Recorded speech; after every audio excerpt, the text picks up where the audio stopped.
Oh my god, drum nerds, drum nerdesses. Welcome back. Like, subscribe. This could very well be the final video of 2023. Look at that. Are you kidding me? Are you kidding me? We've made 3,000 subscribers.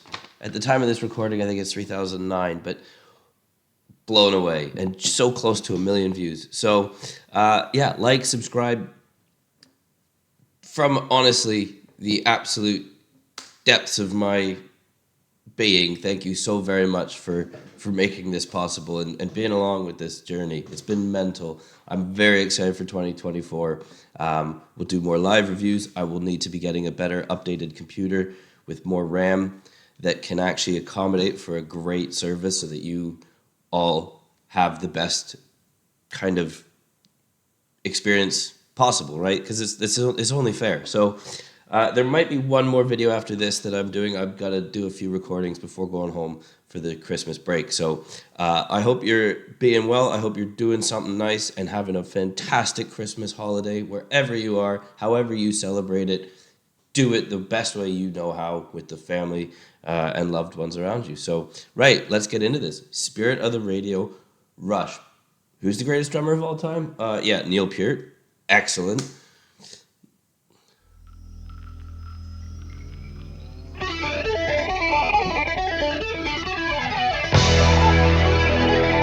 Doesn't it?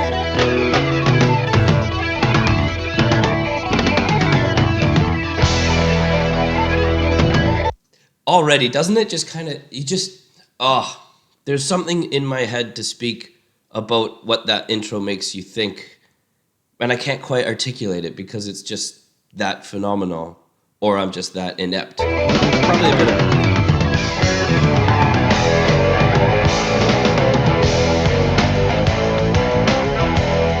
So already though, we're coming into 16th notes on the single hand. Neil is a big fan of that. It's always, you hear 16th notes single hand, not 16th hand to hand. And that makes you have to have a very serious engine in your hand, whether it's right or left, depending on what you are. For Neil, it was his right, because he's right-handed. But, let's just get that fill going again. That vocal.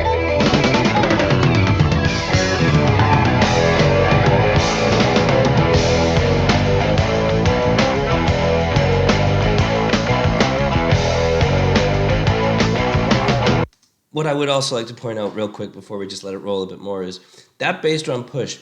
Sometimes when you're playing really quickly and you're kind of going at it, it takes a lot of internal dynamics to not let your ride cymbal move with that push. Because that bass drum push moves, and obviously it's connected to your right side, but that is staying steady at...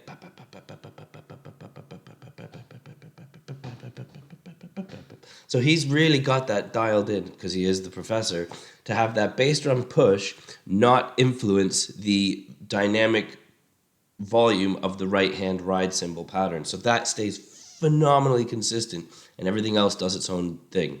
Bob used to tell me your limbs are like little sound dials on a mixing board. So you need to be able to turn up your left hand without it turning up your right hand or your left foot or your right foot.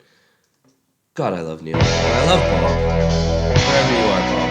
And Neil.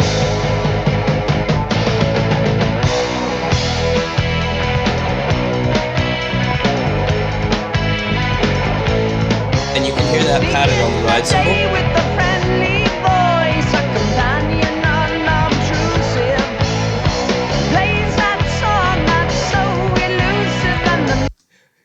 The Red Barrett, I can never say that car name, but that is the Red Barchetta.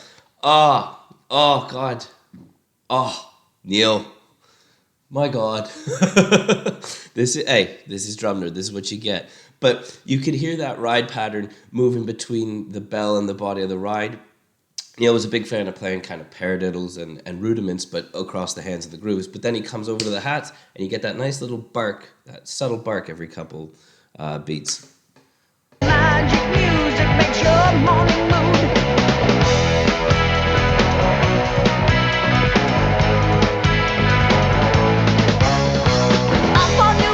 And those flams, there is magic at your fingers. For the spirit never lingers. The boat that never rocks? Is that what it is?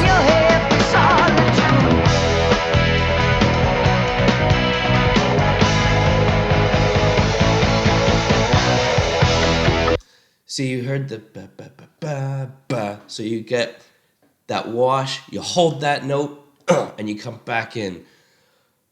There's so much going on there. I'm not even going to attempt to break it down. I love Geddy Lee's Rickenbacker. Oh, phenomenal guitars and basses those are. But yeah, at the end of the day, you have... The interesting thing about Neil is you're not playing just a beat. You are, but you're playing something that is logically mapped out. So he's not just playing a paradiddle groove between the hand and the foot or the hand and the hand just because it sounds sexy. God, it does, though. He'll do that because it is purposely put in for that section. Neil was and always will be the professor. He is basically on the drums what John Good is on making drums. An absolute mad scientist of the best way. It's incredible. So he's doing all this stuff purposely.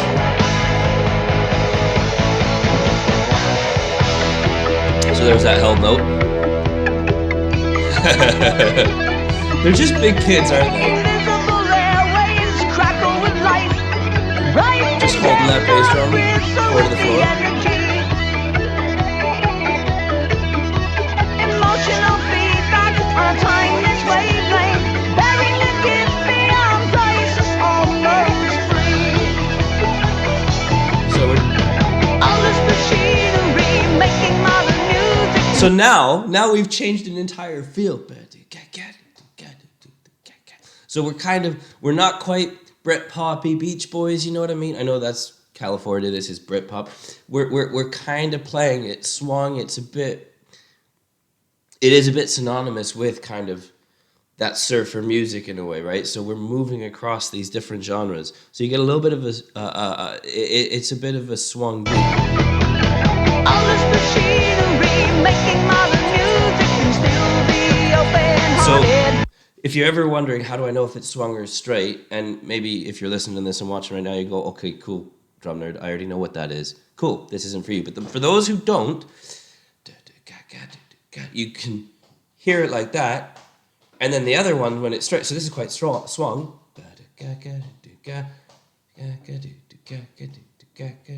And then you straighten that out.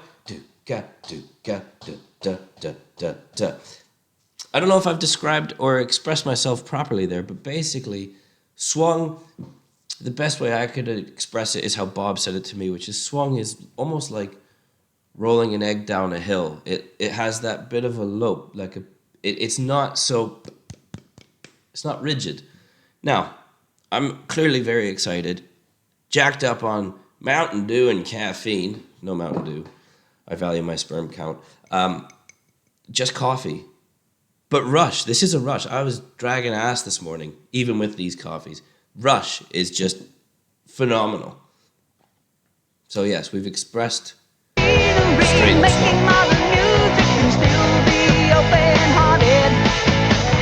Not so fully charted, it's really just a question of your honesty. Yeah, your honesty. One likes to believe in the freedom of music,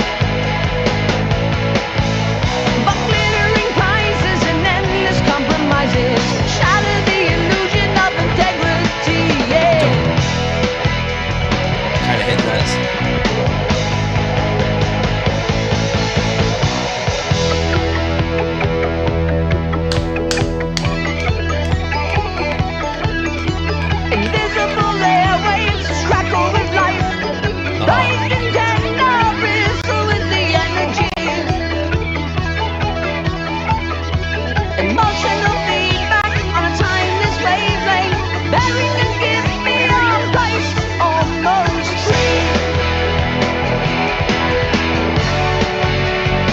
See, now you can hear how it's kind of... So maybe... I mean, that was a skip note before, so I'm just trying to make sure that I'm giving the most accurate knowledge. So it certainly felt swung because there was a skip note there. How much swing was put into that is, again, a very user-dependent thing. You can heavily swing something, you can just slightly swing it, or you can keep it very straight. Now, this is very straight.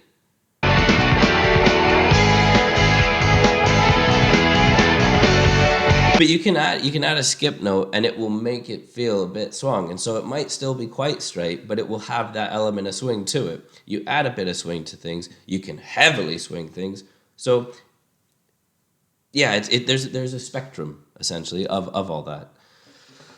You could analyze a song that Neil has written 100 different times, 100 different ways, and you'd still never learn or know everything that's in that song. It, so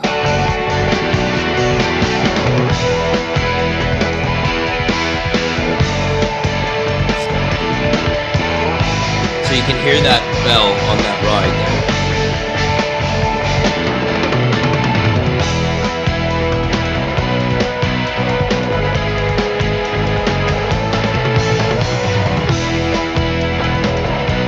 And in this section, I'll go back and we'll listen, but you've got his bass drum. Obviously, this is a kind of 101 drummer bass guitarist. Your bass pattern should roughly emulate the bass line in one way or another.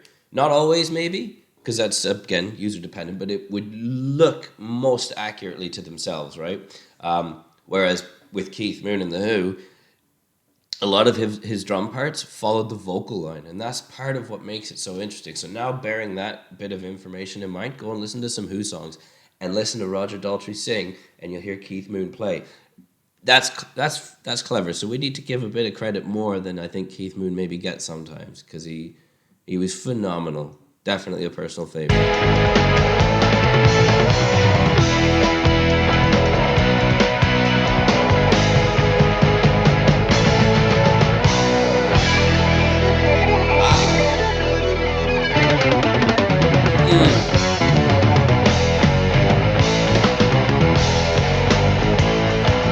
Is the intro fill so good we need to do it twice? Hell yes it is. We're going to bring that back. Oh.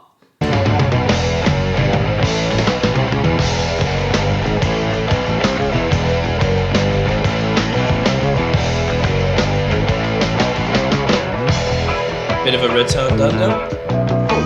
Oh! Now we're playing a little bit like it's a reggae vibe. We've covered so many genres in one goddamn song. Sorry. Oh. For the words of the prophets were written on the stone of your wall. Content. I've changed.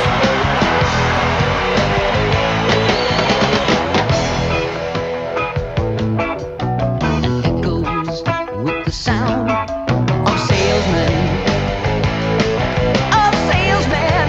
It's just, oh,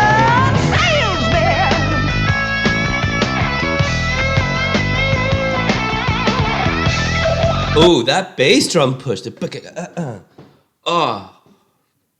stutter, that purposeful stutter. And Alex Lifeson, sorry, but your guitar solo is phenomenal. I'm sorry, I'm pausing it. But listen to that bass drum push, stutter, subdivide. It just, I don't know if subdivide is the right word. Listen.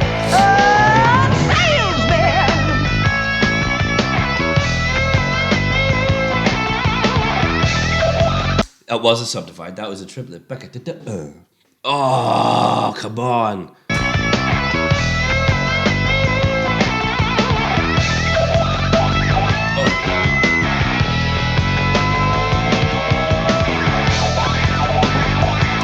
Right there, too.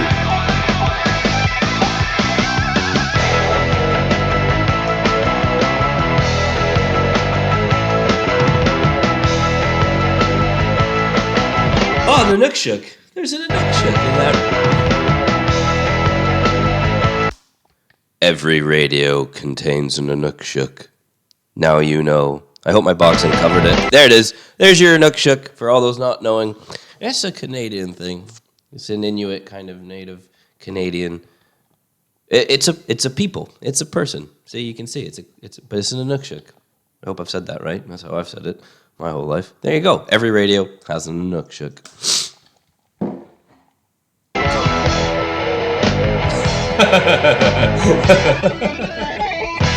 Of course, Alex Lifeson has a mascot.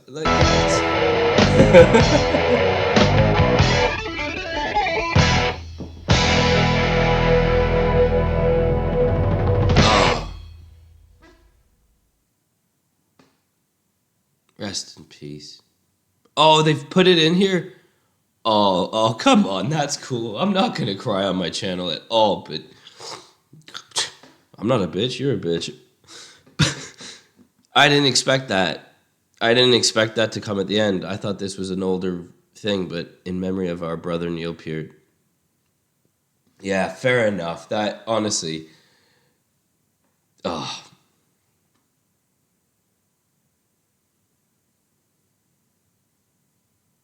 yeah. Yeah, that, honest to God. Whew.